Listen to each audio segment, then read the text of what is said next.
Please welcome to the stage, Randy Dixon.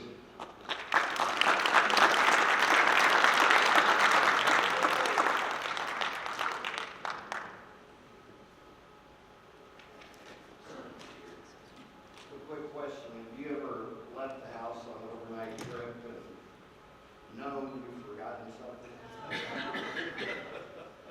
Which brings the next question, what do you think about Ty? It's a loaner from the hotel. I'm here to talk about James Dean Pitcock. I knew he was Jim, other people knew him as Pitt, other people Big Jim. Tommy Smith even called him the news god when he was on the radio on Magic 105 and Buzz.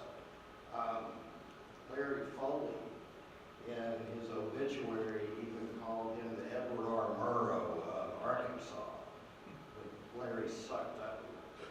I think Jim would have loved that at that time. Everybody called him a broadcast legend, which he was, and you can read all about that in the nomination and the brochure and that sort of thing. But I want to talk about the guy who hired me when I was 19 years old. I was a broadcasting major, and my really only experience at a real job was I was the assistant manager of the Taco Kid on Cantrell Road in Little Rock. But he took a chance with me, and he took a chance with a lot of people. He brought a lot of young people with potential up, and I was one of those. He was a boss, and he was a teacher. Between Jim and Bob Steele and Dale Nicholson, I learned everything that I know about TV. But Jim was also known for his first. KTV had the tallest tower, the first in color, the first with the satellite truck, gathering news, microwave systems. He actually invented the weather cam that you see all over the country now when you go to a live weather shot. He was the first one to do that.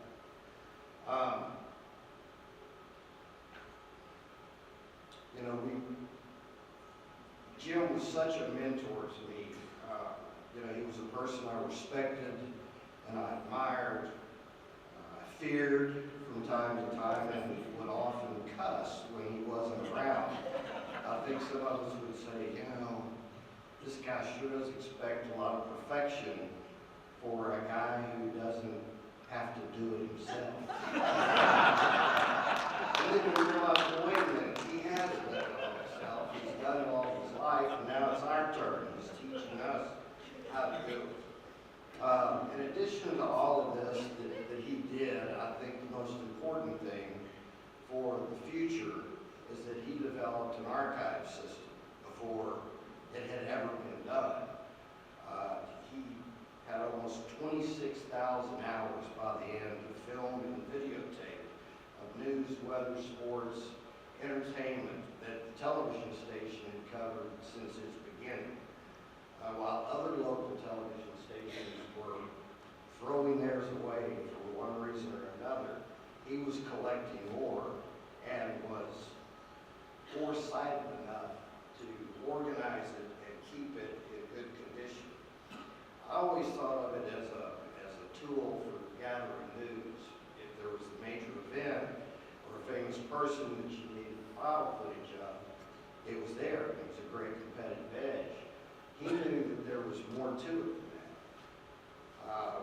That brings me to the Pryor Center. When I was news director, KTV donated the entire collection, all 26,000 hours, to the Pryor Center. And now I'm there digitizing it all.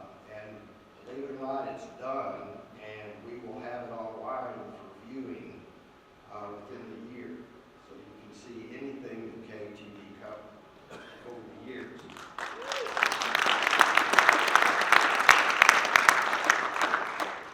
So I guess in effect, Jim has kept me on the payroll for my entire adult life because of him and KTV. So I can think Jim, I can think Dale, I can think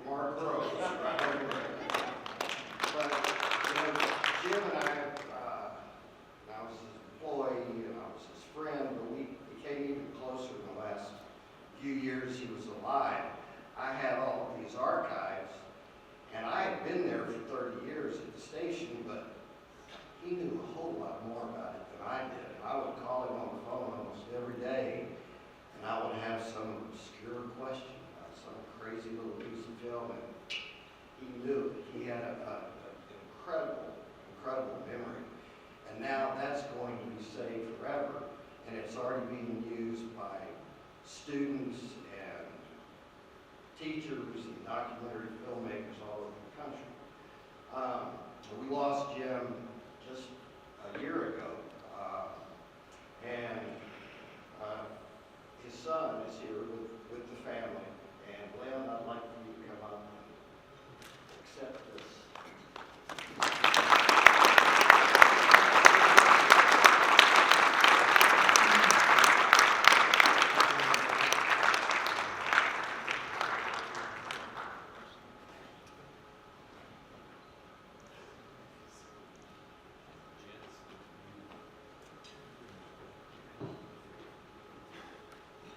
Well, good evening and thank you. It's an honor for our family to be here tonight. I want to start by just introducing my entire family, and who we refer to as Big Jim in our house growing up. My oldest brother, Jeff Pitcock, is here with his wife, Lori. His son, Big Jim's oldest grandson, Carter James Pitcock. Cappy Pitcock is, did I say oldest? His youngest grandson, his youngest granddaughter, and then Lori's mother, Claudia Beverly, is with us from Little Rock tonight as well. My older brother, Chris Pitcock, and his wife, Amy. Thank you guys for being here. I'm here with my wife and my mother-in-law, Kathleen Pitcock, and Sandra Malone, and then the youngest, the favorite, my little sister. Think about that, 3 boys and a daughter. Of course, she got away with murder in our house. My younger sister, Sandy Pitcock McCauley, and her husband, Rob. We're also here tonight with some very good friends of ours that we consider family. Ray Tucker is here with us. Came down with my sister, my brother-in-law, and thank the Lord Ray. He's been so much a part of our family. Randy Dixon, thank you so much for the kind words you had to say about Dad. You have been a sibling to us, whether you knew it or not. My sister mentioned this at dinner. But Randy Dixon's name was just as much a part of the names in our house going around. And Randy, much like his children, I'm sure you felt the wrath of Jim Pitcock at times and the love of Jim Pitcock at times. So we are very pleased that you're with us tonight. Mark Rose, KATV has been, this is where I make a little joke about it, has been so much part of our life.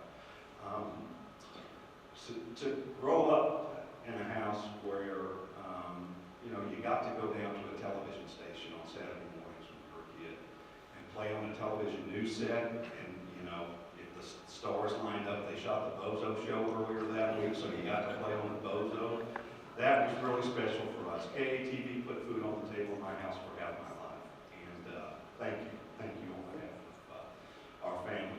I also want to thank Neil Gladner. Neil, you and Dad were friends for a long time, and so appreciative of what you've done to bring this to be. And my own fraternity brother, Greg Warren, who Dad reconnected with last year. Thank you so much, Greg. This has been fantastic. He also wants me to certainly recognize the other honorees tonight. Mr. Booker, you were part of our house growing up as well. We listened to you all the time on the radio. The Caldwell family, thank you so much and congratulations. Your reputation precedes you.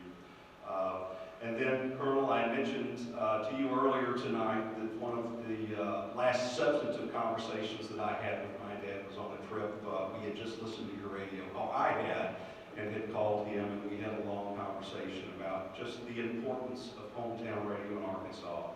Dad loved Arkansas politics, he loved Arkansas people, he loved Arkansas history, and we certainly recognize that hometown radio was so much of that. And then certainly B.J. Sams has been as much a part of our family as anybody else I've mentioned here tonight. He spent holidays at our house.